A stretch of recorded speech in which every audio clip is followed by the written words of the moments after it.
Hi everyone, my name is Mridul and welcome back to my channel. For today's video, I decided to share with you all some fall-inspired DIYs. Most of these DIYs include the usage of some sort of fur. I bought fur from two different shops from here in Mumbai. So I will leave down the exact address of both the shops in the description down below. One of the shops was cheaper than the other, where I got a piece of fur for rupees 125 and it's a huge piece. So yeah, if you want to know how I made some of these DIYs, then keep on watching.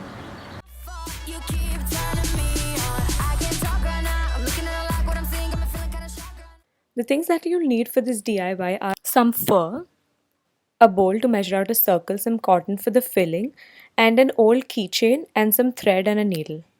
You want to begin by using the bowl as a stencil to draw out a perfect circle.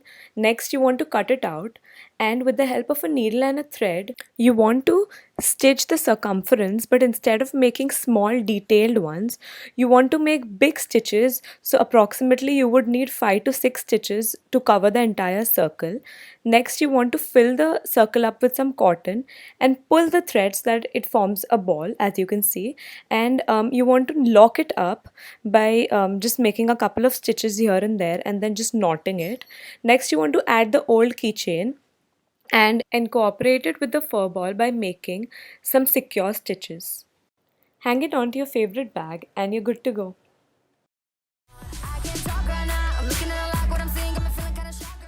For this DIY, you'll need some printed design, a clear phone case, and a pair of scissors.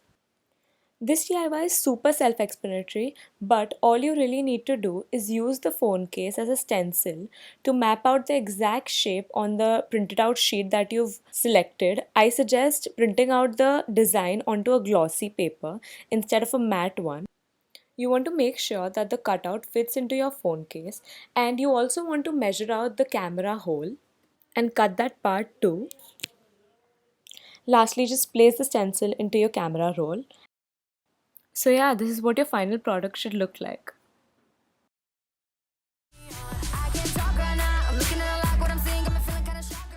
This DIY was inspired from the Puma furry slippers that have been trending recently. So I got my slippers from Colaba Causeway for 150 rupees, some fur, and an adhesive. I used the Fevicol All Fix.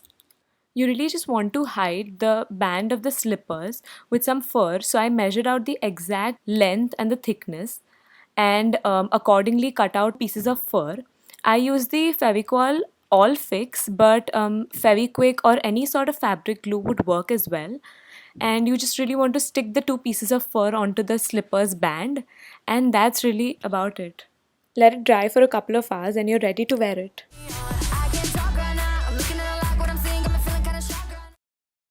You want to find yourself an old jacket, some fur again, some sort of adhesive and a pair of scissors. This DIY too is super straightforward and simple. You just want to trace out the collar of the jacket onto the back of the fur and cut off the exact measurements, glue it on and stick it onto the jacket and let it dry for a couple of hours. I've seen so many similar designs in Zara and also Forever 21, and they range from rupees 2000 to 5000, and I've made this for under 100 rupees, so I think it's totally worth a try, and it also looks really cute. So yeah, this is how my jacket ended up looking like. I hope you enjoyed the video, and if you happen to recreate some of these DIYs, then don't forget to tag me on Instagram or Twitter, and also don't forget to subscribe. Bye!